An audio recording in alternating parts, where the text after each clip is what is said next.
To call the meeting of the Ad hoc Bluffton Growth Committee to order. Today is November 22nd.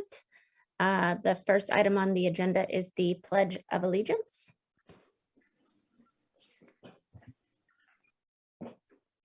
I pledge allegiance to the flag of the United States of America and to the republic for which it stands, one nation, under God, indivisible, with liberty and justice for all. Thank you. Next item is the approval of the agenda. Madam Chair, I move that we approve the agenda. I second that. Okay, Colonel Geyer made the motion. Ms. Angela Middleton seconded. Any discussion on the agenda? I do have one thing that I believe we need to take off, which is the approval of the September 23rd committee meeting minutes. We don't have those today, so I'd like to move those to next time. Is that okay with everybody? Yes. Yes. Perfect. So I'll call for the vote. Aye. Aye. Aye. Thank you. Okay, Robin, do we have any public comments today? No, ma'am. Wonderful. So the next item is a discussion of the 45-day count, and we have Ms. Carol Crutchfield with us today, as well as Robert Otting from the district to discuss those numbers. And I think I took a peek at that, and there's quite a lot of information, and I just wanted to thank you in advance, Carol, and your team for working on this, because it's very important work, and I appreciate it. So go ahead and take it away. Okay, well, it's about that time of the year where we talk about 45-day enrollments, but first I kind of wanted to talk about why do we look at 45-day enrollments? What's so important about that? So the first thing is it's a required reporting day to the South Carolina Department of Education. And I assume that they do it because it's a stable time of the year where there's fewer fluctuations on a daily basis in enrollments. But for us in long-term planning, it's a fixed point in time that we can use to compare across years when we look at trends, that we can just be consistent in using that date. Then we'll talk a little bit about fluctuations in enrollments a little bit later when we look at some other graphs. So just looking at the data for 45-day, I pulled up some historical data and to show you in context with this year's 45-day data, which is in the last column. So you'll see for the Bluffton cluster, there were 9,510 students on the 45th day. That's an increase of 412 students over last year, the COVID year, where we lost 290 in the Bluffton cluster. But kind of what you can see from this, what does this data tell us? It tells us we're back on track with the trends that we were seeing in the Bluffton area before the COVID year. So, you know, in 1920, we saw, you know, close to 391. So we saw close to that number, same number of growth. 18, we saw 371. 17, we saw 424. So that's just telling us historically we're heading back on track after the COVID year for the Bluffton cluster. And that's all we're going to look at today. It's just this cluster. Okay, next slide. Last year we started really looking at breaking it down by elementary, middle, and high so we could see the areas where the growth is so that we can do planning for which, you know, if we need a new school, what level is that going to be instead of taking the whole growth? So this year's 45-day, you can see we grew 193 at the elementary level, where we lost 303 in the COVID year. And the year before that, we had gained 173. So again, we're right on track with the elementary level.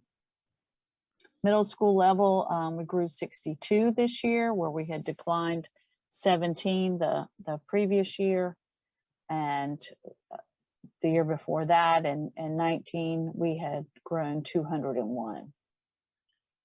High school level, again, we grew 144. And if you remember, we talked about COVID year really didn't have much effect on the high school. We had grown 138, which was even more than the year before of 55. And because we've got, River Ridge Academy being a K-8, I pulled it out and looked at it sort of separately, and they had declined 100 students, which most of that decline was in the elementary grades. But this year we're back and they have grown 13. So bringing you back with those same totals. Yep, go ahead. You can change to the next slide. So I pulled together some growth maps for you, a 1 year and a 5 year. So this first one, looking at trends, you see the map shows the neighborhood planning groups that have grown in red, and then lighter pink is also growth, but not as much. The yellow is just kind of stable. Some are a little bit up, some are a little bit down. And then green is those areas that are showing some decline. And the dark black lines, those are actually the attendance zone lines. So you'll see that most of the pink is out in the New Riverside area, that dark pink, kind of, yep, right there. And that area. And then there's a little pocket of it right down in Old Town Bluffton, which is interesting. And then that over there is Hilton Head. Yes, that you're seeing. So a pocket of growth over there as well. And then the 5 year growth map. And again, this is historical growth. We're not talking projections yet. 5 year growth map. Again, you'll see 5 years. We're seeing most of that growth out in the New Riverside area for 5 years. And the rest of the areas are fairly stable. So this next series of maps, series of charts that you're going to see shows you enrollment at each school in the Bluffton area. And the data is derived from the dashboards that are built inside of PowerSchool. And it shows the enrollment for each month for the past 5 years and into November of this year. So there's a lot going on here. And you may need to kind of reduce the size of this so that you can see the whole graph all at one time. Yeah, there you go. So let me kind of talk you through this. So the number labels that you see on the end of the little bars, that is for the October reporting, which roughly translates to a 45th day. So it's not the 45th day, but it's sort of the average for October. The gray dotted line is a trend line that I created derived from that October reporting period. So you see for this is Bluffton Elementary School, that is a slow increase. And then the red solid line at the top is the capacity of the school. I can't see what that number is. No, that's the red dotted line. So there's a line above that one. Yeah, there we go. But 946 is the capacity of that school. And we always talk about what we would like as our ideal capacity, which is about 85%. That leaves the school some flexibility with their space, that they can change programs, they can just do the things that they need to be. So that's kind of always our target when we've got those target capacities in your book that we talk about. Is that programmed capacity? That's not a program capacity. It's just what we call a target capacity. We're still working on our program capacity, so I'm not showing you that data yet today. But you will have it in the book when we produce that. So you see for Bluffton Elementary, again, that trend line is going up. And you can see the variations within each year in this particular school, and it's different for every school. It's very interesting. It seems that the pattern here at Bluffton Elementary is it starts out low, and then that enrollment increases throughout the year, and then it drops again the next year and then grows throughout the year. It's kind of interesting. The next school is MC Riley, and its capacity is 929, and 85% of that is 790. Their October enrollment was 787. So they're right there at that ideal capacity usage that we like to talk about. Their dotted gray trend line is pretty flat. You see that they were kind of topping out there at 791 back in 1718, but for the most part, that trend line historically is rather flat. Sorry. And the next school is Okatee Elementary. Again, its capacity is 672. 85% of that is 571. Their October reporting was 574. So again, they're right there in that ideal capacity usage range. This one, you know, talking about the individual variances within each year, this one kind of starts out, I don't know, there's no real pattern on this one. Carol, But like is that- 8, go ahead. sorry, am I looking at that? It says, okay, so the 85% capacity, I thought that was the dotted line. Is the red dotted line. The red dotted line is the 80, it says 571. It's 571. Yes, 85% of 672. Okay, And so for this year, they had 574 at October. So that's pretty close to, you know, right where we would like them to be. okay. And, you know, this one's gray dotted line is showing, you know, kind of slight decline over the past 5 years. Not much, but some. Okay. Next one is Pritchardville. So its building capacity is 800. Its 85% is 680. At October of this year, they're at 1,023. And you'll see the gray dotted trend line again is on the increase, and its variations throughout the years. It seems to, again, no real pattern on this one, not like Bluffton House. And the next line, we're going to talk about some stuff here about Pritchardville. So current enrollment exceeds 100% of the building capacity. And according to the OE 8.1.E, this requires a superintendent proposed solution. We've got 10 mobile classrooms on site, and we plan on adding 8 classroom modular that's getting moved from River Ridge Academy. So with all these mobiles, it'll bring the building capacity to around 1160. So this school is not designed or constructed with any classroom expansions in mind. So the core facilities, cafeterias, media center, gym, or they have a multipurpose room, are inadequate for serving that large amount of students. So our long-term solution for this is new elementary classroom capacity at the May River High School campus, which we have. That is our only land for future classroom expansions. Next slide, we're going to take a look at Red Cedar. Its capacity is 764, 85% is 649, and their October number is kind of obscured here, but I believe it is 618. So they're just under, I know it's really, that red line just sat right on top of it. I apologize for that. But it's just under. And we saw a big drop in the COVID year, which I think also happened to coincide with, for this particular school, with a change in an apartment, a big apartment complex that went from sort of affordable housing to luxury apartments. And so we saw a significant loss of students there. You see that they have recovered some from the COVID year. And so that trend line, which has been, it is sort of declining. You see it had gone up in 19, but then dropped. So that makes the overall trend line decline. But this year's a little bit of growth over last year. So we'll see what those projections end up being for Red Cedar.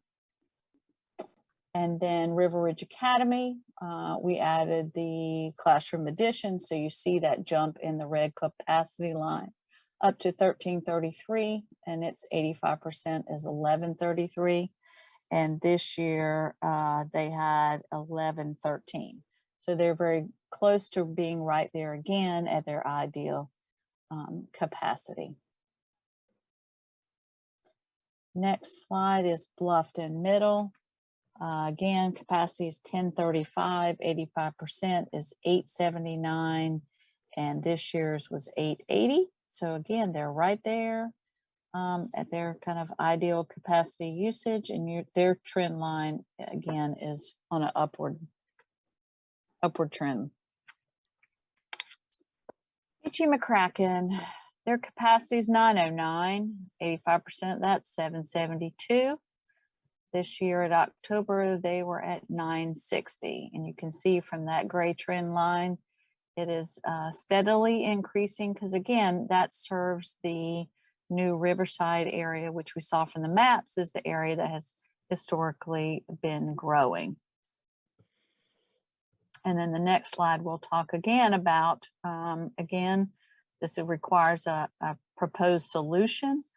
Currently, there are 8 mobile classrooms on site, 4 of which are currently being used for classrooms, ISS and PE. The remaining are being used for storage and will be renovated. I apologize for the typo there, to bring them to classroom usage standard. They will need a little work.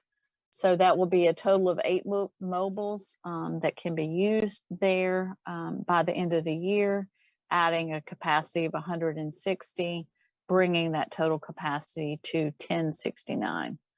Again, this school has already been expanded, so its core facilities are not going to be able to handle any kind of additional expansions, which we've kind of already talked about when this committee did the school tours back last year. Next slide, we'll take a look at Bluffton High School. Its capacity at 1434, 85% of that is 1218. And then this year's October reporting is at 1327. Again, you can see its trend line is upward.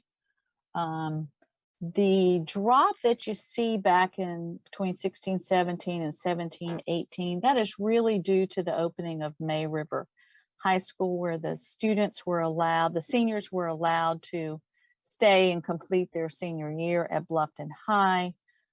So you didn't see the full effect of opening May River until really 1718. And you'll see on the May River chart, you'll see a jump because of that. See, there's your jump after that first year, and that's pretty much having the seniors stay. Its capacity now is 1751. 85% of that is 1488, and in October reporting, they had 1,611 students. Again, the trend line is upward. Again, it serves that whole new Riverside area, which is where we are continuing to see all of the growth. And that is it for my discussion for the 45th day, and I'll take any questions if you have them. I'll let other committee members go first. Does anybody have any questions on any of the 45-day numbers? I don't. Colonel Geyer? Oh, nothing. I had a couple. Robin, can you go back to the Pritchardville slide? That's the kind of the synopsis. And before I ask my questions on Pritchardville, Carol, you mentioned a new term to me, because I know programmatic capacity and building capacity. What is target capacity? I know you said that was ideal, but what is the definition of that, or what is that? That 85%, how did we get to that number? We've talked about it for years, kind of in our book. That's just sort of an ideal range, and Okay. it's part of your triggers and your target capacities in your. I don't know if it's in the OE, Robert. You'll have to chime in there on that, where exactly that lies anymore. But we've always talked about it in our book of that's kind of where I'll do. It allows the schools to have that flexibility to be able to add programs, do some creative things, and use their space without feeling tight.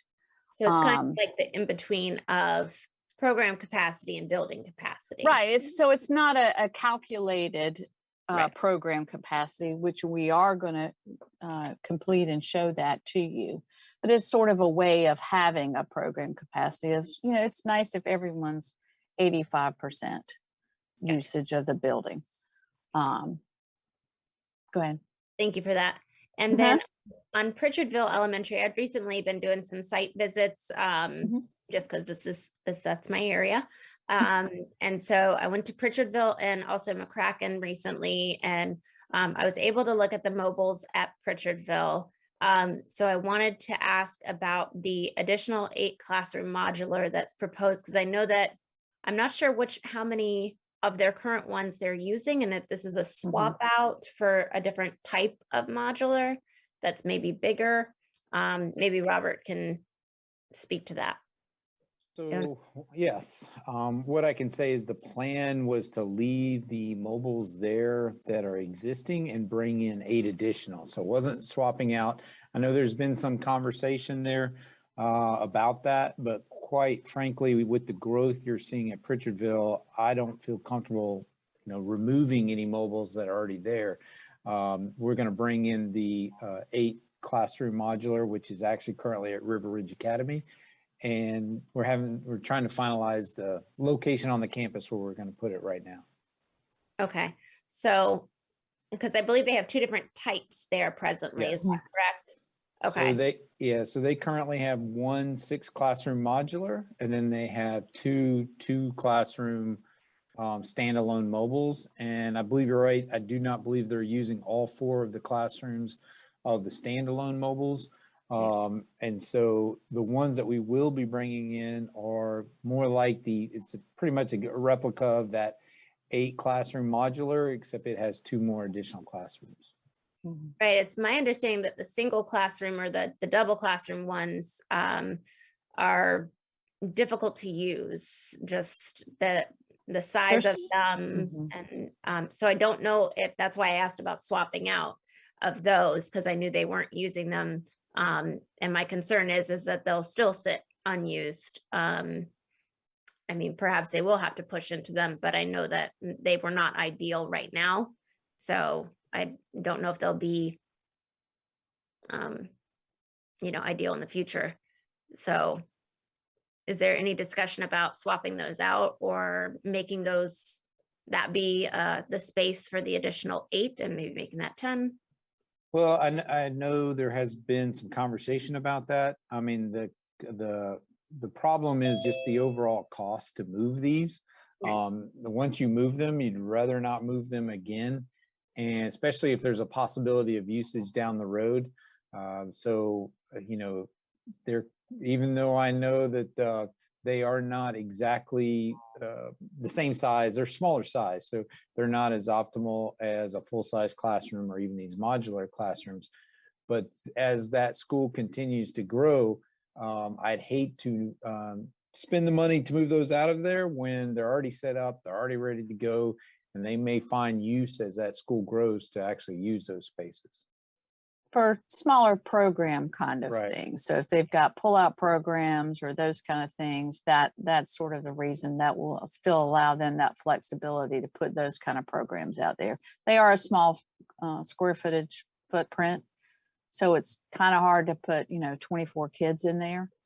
But if they've got something, I don't know, speech or some other Resource program, class, that yeah. resource class or something that has fewer students in that program, they could use that for that. And so as they expand, with all the students, again, a small percentage of those are always those pull-out programs. So that's why we didn't want to remove those. Okay. So you brought up cost, Robert. What is the cost to put an additional 8 classroom modular at that site? It's basically just a transport from River Ridge to there and, set up. So I assume it's cheaper than buying anything new. So Well, what I can tell, we're doing the same thing at Hilton. I'll give you a Hilton Head Middle School. We just moved the 6 classroom mobile from Hilton Head Middle School to, from Beaufort Elementary School to Hilton Head Middle. And the setup and foundation and all that work at Hilton Head Middle School is about $80,000. Okay, So your cost, I'd say, when you don't have to pay for the mobile at all, just to set up is, just under $100,000 for that size building. thank you. And then my next questions were about McCracken. And they're similar with regard to the mobiles, but I know that the mobiles at McCracken, even back when the committee did their initial, looking at the different sites, that the mobiles at McCracken were probably in the worst shape of any that we looked at. And I was concerned of the age of those facilities. So can you tell me a little bit more information about the plan for renovating those, I guess? And Robin, if you could go to the McCracken synopsis slide, that'd be wonderful. Yeah, so the thing about the McCracken mobiles, and yes, they are older, but they do not leak and their air conditioning works. And so they're going to need some technology brought in, any repairs like floor repairs, things like those, and the stairs, all that will need some work before they can be used again as classrooms. But that's all pretty minor expenses, and hopefully this is mobiles are supposed to be temporary, or at least they won't be there forever. So it takes a minor investment to get these things up and running and usable as compared to purchasing new mobiles, which if we purchase new mobiles, they'll probably go as an addition to these, not as swap outs, because just like Pritchardville, McCracken continues to grow. So as it continues to grow, the solution will be to add additional mobiles. Okay. And my question is, what happens to all the things that are in storage there right now? Because I know that they are using them for storage and the other ones are, just in bad shape at the moment. So, if we can get everything up to standard, what do we do with the items that are in storage? Well, that's an item that we've been working with the school on, is to find locations for those items. So that's still in progress. And really that's step one. We've got to find a location to place all those items or somewhere else to locate them. And so we're working with the school with that right now. And we Okay, think a lot of what's stored out there can actually be used in the building.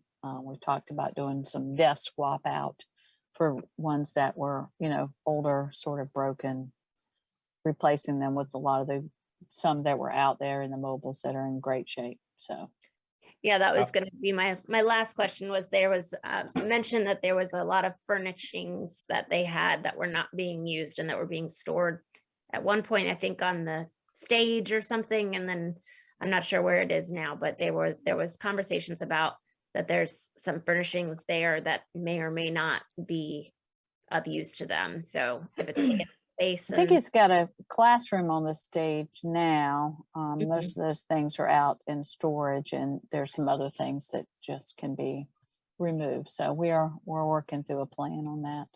Yeah. And some of that he's going to need to furnish the classrooms after they're back and ready to Correct. go. So Right. we don't want to move it too far. And the only other thing I'd add about this conversation is that our storage facility here at the district office is pretty much full. So we do not have extra storage capacity, which makes it a little more difficult to find places for this material. And that's temporary. We don't want to move it very far. And some of the storage was like football equipment and some of those things, but now that their locker room has been renovated, they do have space in the building that they can now do that. I mean, didn't want to move it in the middle of football season, but now that that's over, there's some moving around. So we're working with them on that solution. thank you. Dr. Gladz, I see you have your hand raised. Thank you for your patience. Oh, you're most welcome. You had good questions, and one of your questions was one of mine about the modulars at McCracken, because I've visited those and they seem like, of the modulars, certainly in Bluffton, they're the ones that need most attention. So Robin, so I first want to thank Carol and Robert for their discussion so far in the presentation. I was particularly interested in these 45-day numbers. Can you scroll back to the first slide? I think it was the first one that had the 5-year trend for each school.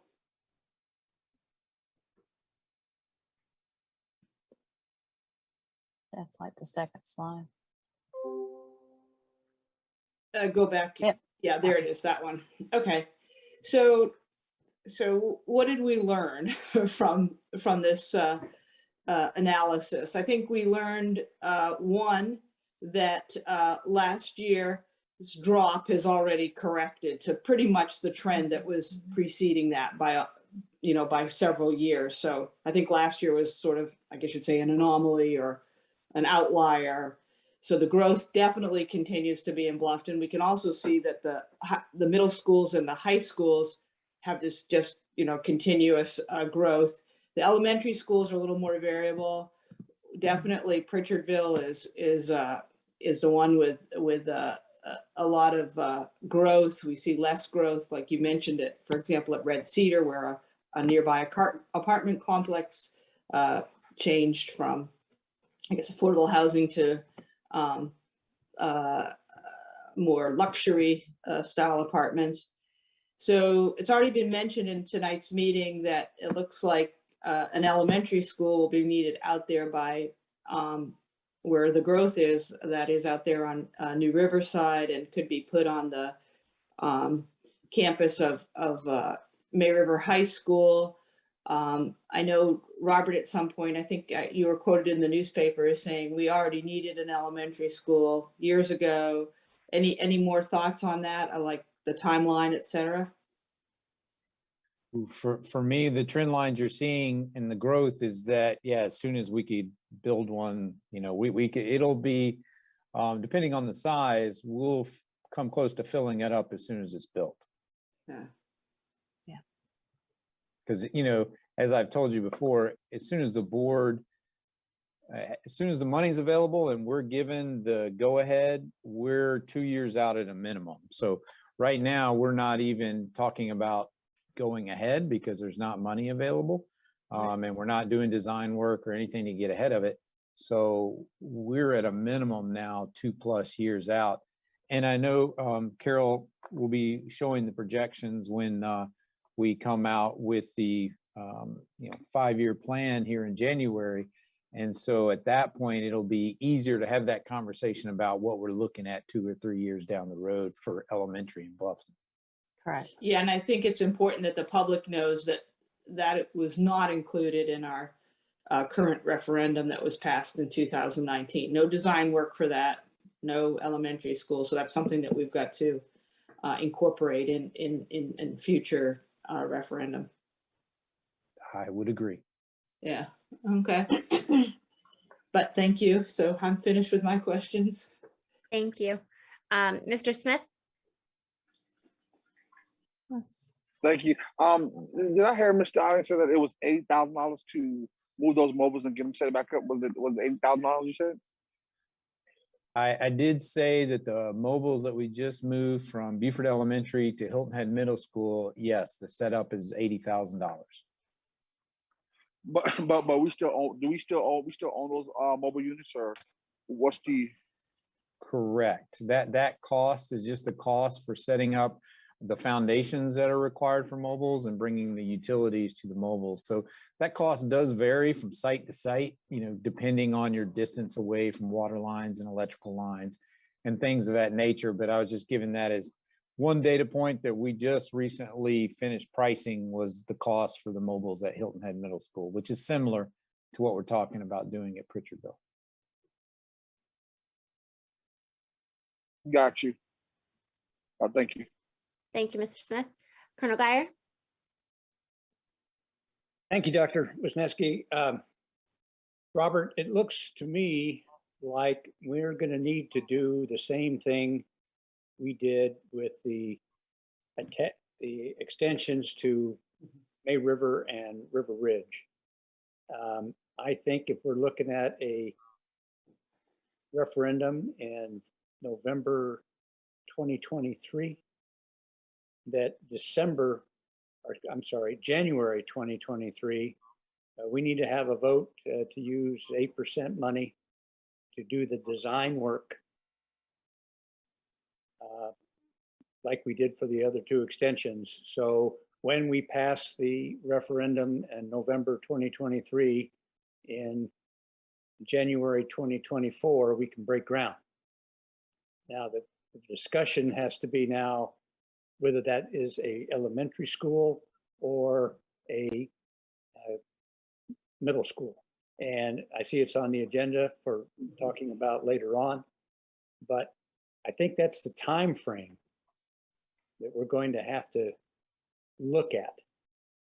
And because with this growth, we're going to have something on the ground very, very quickly, or we're going to have to buy more mobiles. And I sure don't want to do that, but we may be forced to do it. That's all I think. Thank you, Colonel Guyer. Oh, I'll Trying to raise my- pull. Anybody else have any questions? I'm trying to pull up the agenda on my end over here. Any other questions on the 45-day count? Nope. All right. Let's Can I ask move- a question, Ms. Wisniewski? Sure, go ahead. Y'all, one of the things I'd just like to ask, since you've been doing your tours of the Bluffton cluster and seeing the conditions of the schools, how do y'all relate the schools that we're seeing capacity being way over, or those that are very close to where we'd like them to be? How does that relate to your tours? What did you see as far as capacity of buildings? Does it make sense what we're telling you, or does it not relate to what you saw? Or you would say it relates pretty directly to what you saw when you were touring buildings?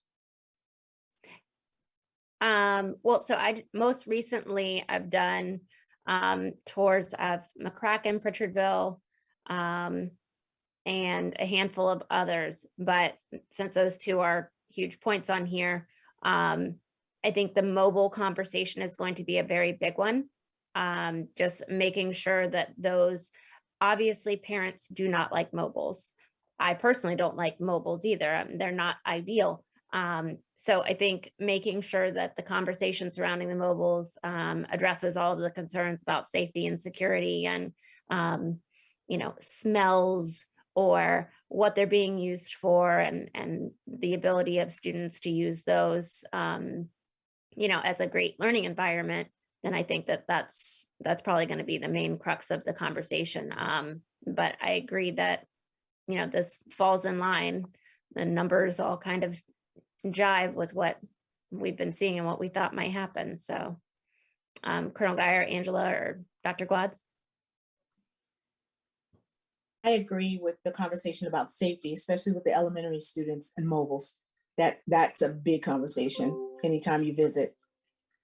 I have not visited any of the schools this school term, but last school term I was there I visited all of the schools in my area during COVID. And you could tell that the numbers were less.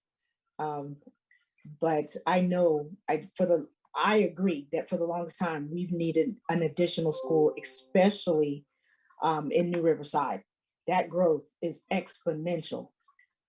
It seems like they're tearing down trees. I can pass there at least 3 times a day and a set of trees are gone. So we do need a school over there, especially to take the pressure off of Pritchardville. Yeah, I think it's additionally talking about the high schools. That's going to very quickly be something that sneaks up on us. So I don't know if there's any way to alleviate some of the concerns as well at the high schools. But I think that also needs to be a part of the conversation, because if we're just looking at, 1 K through 5 or K through 8, whatever it ends up being, very quickly we've seen that the high school numbers, those were our growth area at first. Even during COVID. So we need to make sure that we're not just kicking the can down the road with any potential issues with the high schools as well. So I guess I do have a question, especially about the high school, since they are definitely over capacity. Where would we put another high school in this area? Oh, do you want to take that? Yeah, Well, we don't have land for that right now. So Yeah. Well- that is part of why we hired, the land consultant. consultants to work with us on identifying that kind of property. And you'll be hearing more about that soon. I feel sorry for them. I really do at this point. I mean, it's definitely going to be a challenge. So. Uh-huh. And I think, your conversations need to, just like you're going to talk about the advantages of a K-5 versus a K-8, your conversations will need to include, what does a next high school look like? Is there a real need for a full-size high school? We'll look at that when we look at projections, and when we might hit that target, or does it become something different? Right. Yeah. Yeah, that was kind of going to be my comment to Angela, is that it assumes we need a whole new high school. I don't know yet what the potentials are for our existing facilities, but we do know that those common areas are stretched thin. So any solution would have to address that as well. If I can add, yeah, high schools are a lot tougher, just because of their overall size. Our high schools right now are 2 to 3 times bigger than an elementary school. So it's easier to predict when you need an elementary school and build it and fill it. Like right now, I think if we built an elementary school, it's going to be pretty full at day one, and you'll hardly be able to tell that there's a lot of extra space. Where a high school is different, just due to their size. It's timing that and when to build that so that you don't have too much capacity. That's a tougher balancing act, and something we'll have to have conversations about in the future as we continue to see need for a high school going forward. So seeing no other hands, I'm going to move on to the discussion of student growth in the tag areas. And Carol, if you Again, can- that's me. Yeah, if you'll pull that back up in that presentation, Robin or Molly, whoever's driving the ship. So when Maria Walls, the county treasurer, gave us the presentation on the tag areas back, was that this summer time?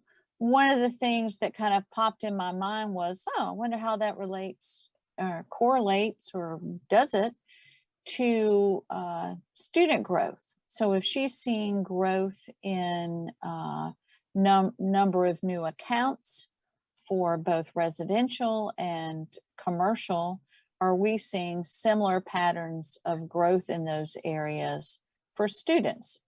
So I took those maps that the county provided and that she used to do her tables. And I'm sorry I didn't pull up her charts to lay directly on here to do that comparison. But so I used that same mapping area, and then I just counted the students over the past few years to kind of see what trends there might be. So this was all of the different county areas.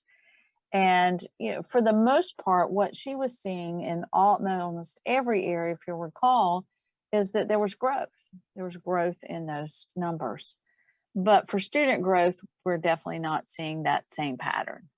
And then the next slide, I just pulled out the Bluffton numbers. So 110, that is the little area that was annexed by the town of Port Royal up there in the dark blue.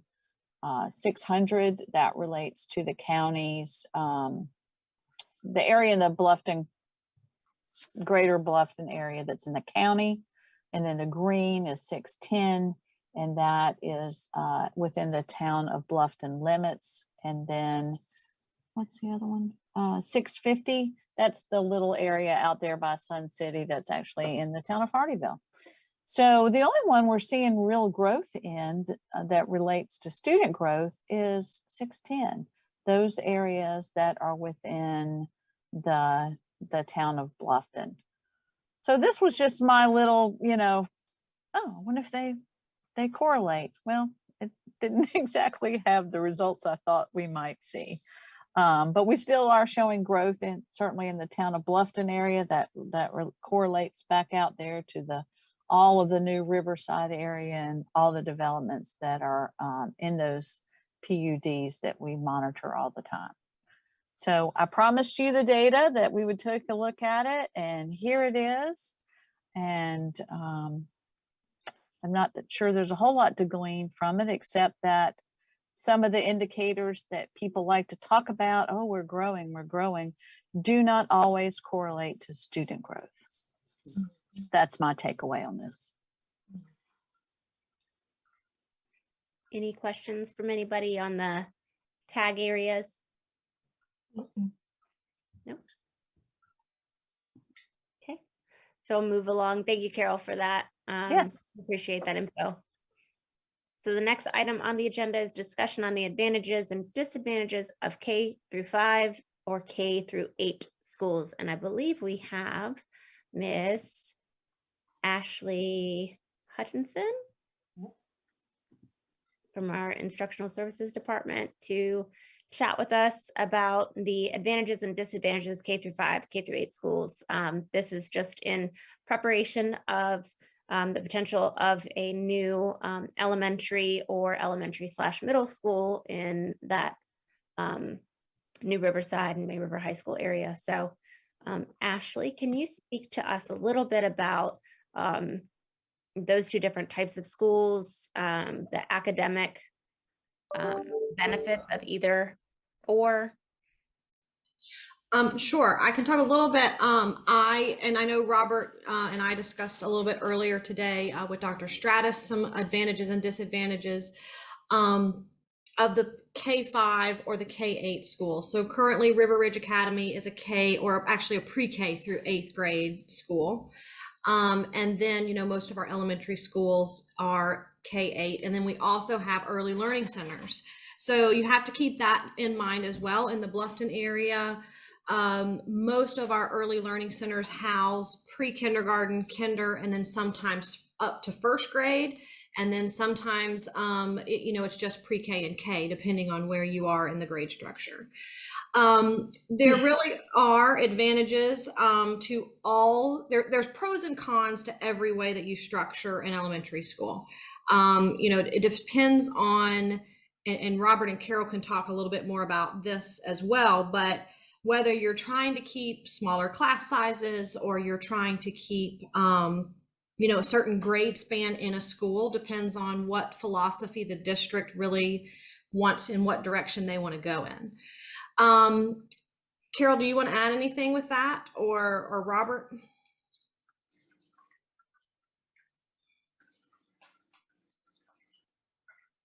The only thing I would add is that the May River site was set up to have 2 schools kind of planned out. So just at the May River site in general, it was kind of set up or thought to 2 schools that would either be an elementary and a middle or 2 different K-8s. And so that's my only thing to add to that conversation is, or one very large K-8. So I don't know if there's a desire or what people think of that model, because that site's got room for 2 or 1 large school.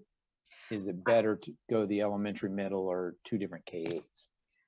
I will add in with what Robert said about the large versus the larger capacity versus smaller. One thing to keep in mind, so River Ridge Academy is a true pre-K through 8th grade school concept. Over on the north of the Broad side, Robert Smalls is a pre-K through 8th grade school, but it also feeds in at the middle school level. So there's something to keep in mind about as we look at this and look at what our philosophy is on pre-K through 8th grade schools. Are we looking at that true model with fidelity of the pre-K through 8th grade concept? Or are we going to look at, will we have to have a feed-in option at that middle school level? Yeah, you bring up a really good point, Ashley. That's something that I've heard on my site visits from principals, is there is a large desire among the principals to have, true feeders. And Colonel Geyer, I know you've talked about that, and that's a whole nother conversation that we're likely going to be having at this committee level, is what does that look like for Bluffton?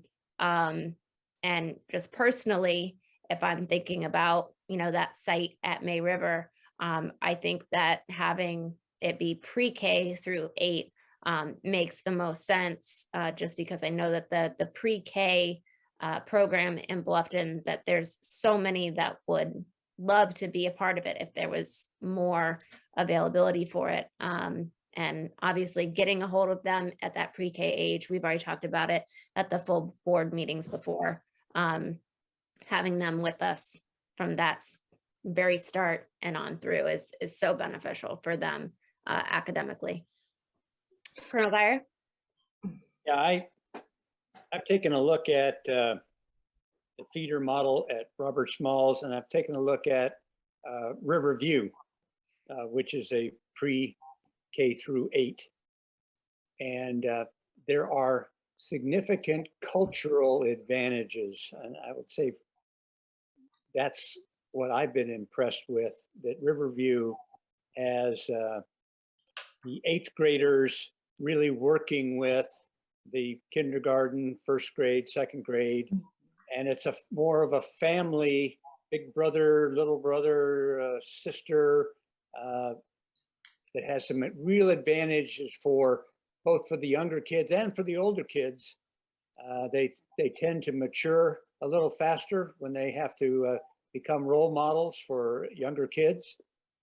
And it would be ideal if it was a true feeder into May River High School.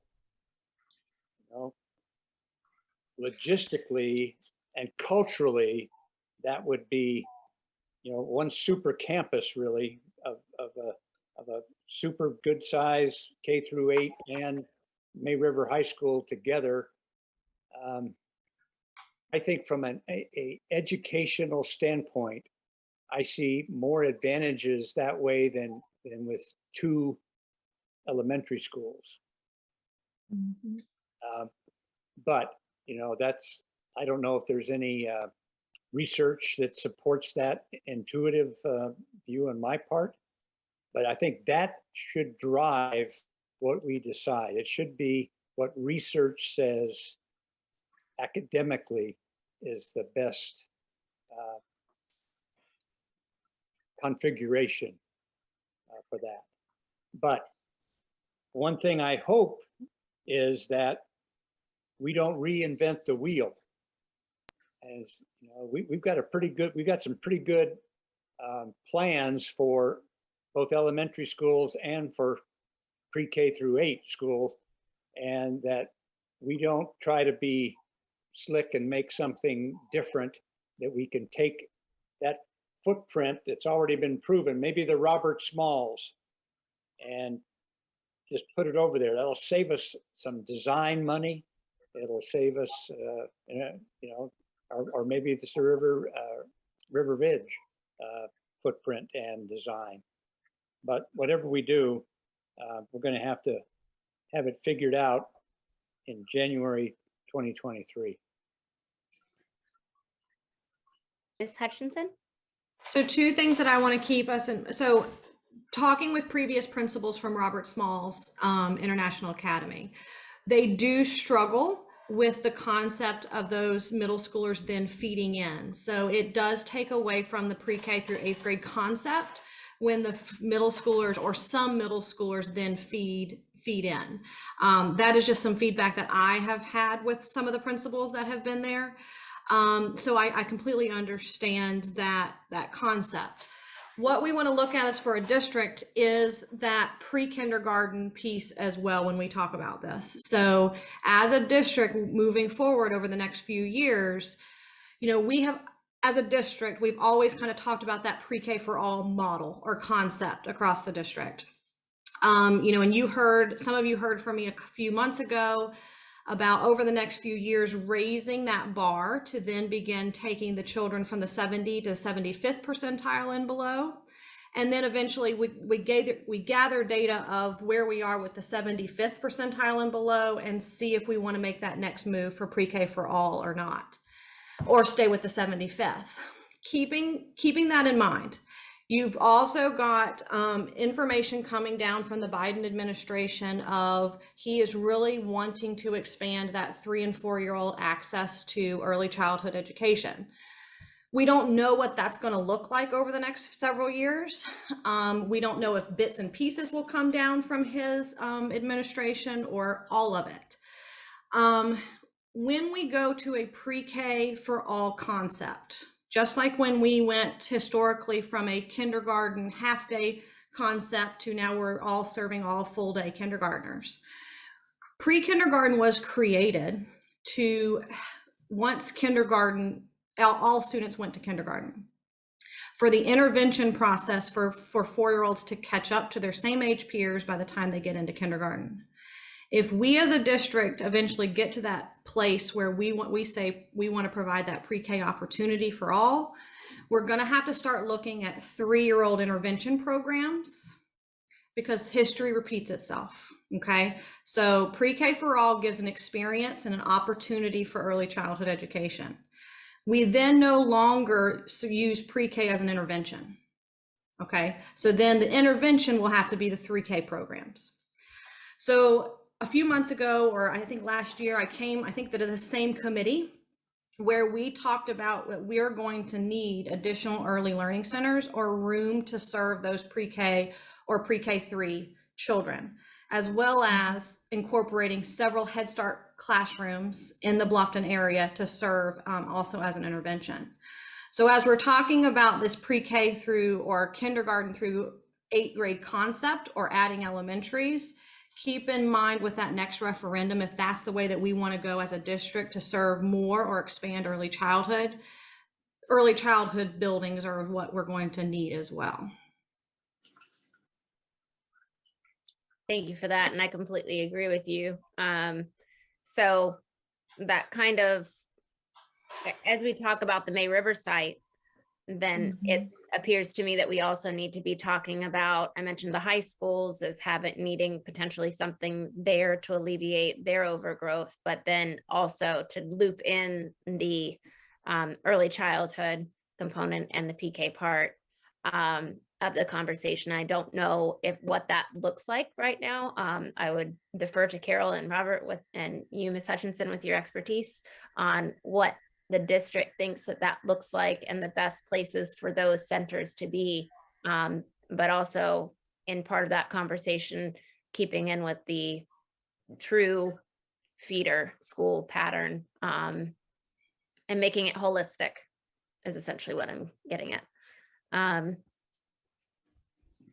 Anybody else have a question or comment in regard to the discussion of advantages and disadvantages of PK through 5 or 8 or?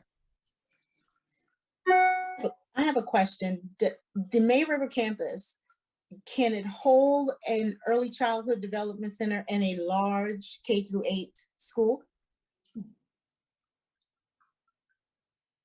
I will take that.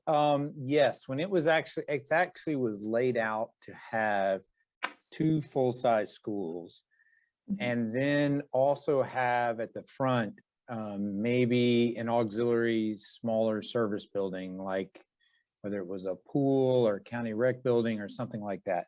So it could actually handle 2 full-size schools or 1 large one and still and a pre-K building as well.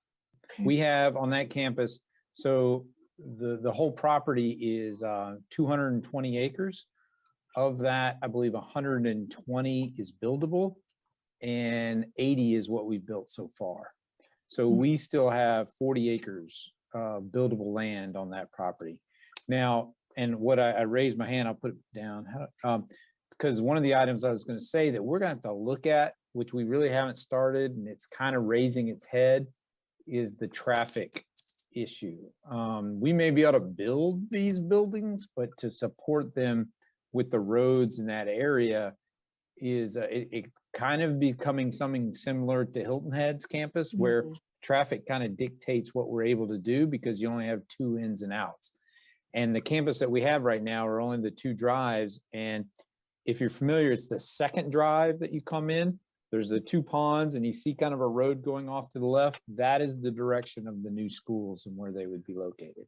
So they would come in that drive that's now the bus entrance, and that's where they would exit. So traffic is something that's going to be looked at closely, and it may actually throttle back what we're able to do there. Do you Thank see you. any solutions to having to throttle it back? Well, I mean, kind of what you, like I said, you could look at this as you have Hilton Head, because they're going to be very similar situations. What we've had to do at Hilton Head, as you know, is to actually do, there's elementary, middle, and high, and we've actually had to stagger the middle and high in order to get people in and out. I would say that's similar scenario is what you would have to look at the, as we expand that, is to do various campus times that could allow you to, let's say you have 3 buildings, whether it's a K through 8, a high school, and then a early childhood center. Well, we're going to need to look at 3 different, arrival and departure times, kind of space out those that are using those drives. So, Yeah. Might be having a conversation with our transportation department at some point then. no, it's going to be a factor in this one. Yeah. So a question, I don't recall off the top of my head, and you probably do, Robert, how much was the design work cost for River Ridge? Well, I do not remember. I mean, it's standard a percentage cost. And I will say, just a standard number, just throw out there is 6% of the cost of construction that you have for architectural fees.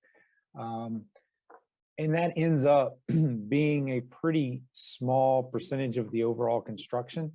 So, and any building, even if you took River Ridge, let's just say, and used it again, we would modify it and change it to what we're doing today. It's been, by the time we build it, it was opened in 15. Is that right? Yeah. So if we're looking at 23, you're getting close to 10 years since it was built that it would be open. So there would be some changes in the way we do some things, specifically in the way we lay out technology in those spaces. And yes, there could be some savings, but let's say if you rebuild it, instead of a 6% fee, it drops to a 5 or 4.5. That's not that's a savings, but not a major impact on the budget of a building of that size. So it may be a 1% difference. And using a Robert Smalls design, again, it's a heavily weighted middle school right now. So it's sort of designed that way. I mean, it's designed with some flexibility, so it doesn't always have to stay that way. But that was kind of how it's designed. So. And I'm going to add to Carol too, when you think about Robert Smalls, when we converted that academically from a middle school to a elementary middle, it was built as a middle school. So when you take those elementary children and put them in smaller classrooms, those classrooms are pretty much smaller than a typical elementary school classroom, which we have run into, especially in the early childhood area, run into some struggles with that, about the number of children that can be in a classroom. Elementary is a little bit more flexible, but with the early childhood, at least, it's been a little bit of a struggle with the size of those rooms. I would say though that Robert Small building has the new one. The new one. Yeah, it could be easily adapted to a standard model K through 8 building or pre-K through 8 building. So. Any other comments or questions? Seeing none. Good discussion, everybody. Let's move on to future agenda topics. I have just a handful of the minutes. Do we have an update on the land consultant that could come at a December meeting? Well, we'll have to look at when we have a December meeting, actually.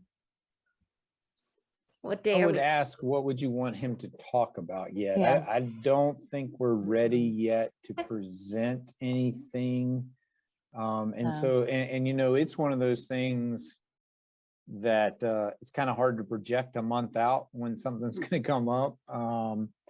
So I think he needs a little more time personally. Mhm, mhm.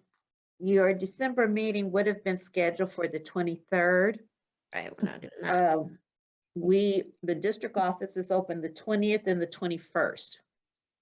So if you want to move your meeting to that week, you can move it to the 20th or 21st. Currently, agenda setting is set at 4 o'clock on the 20th.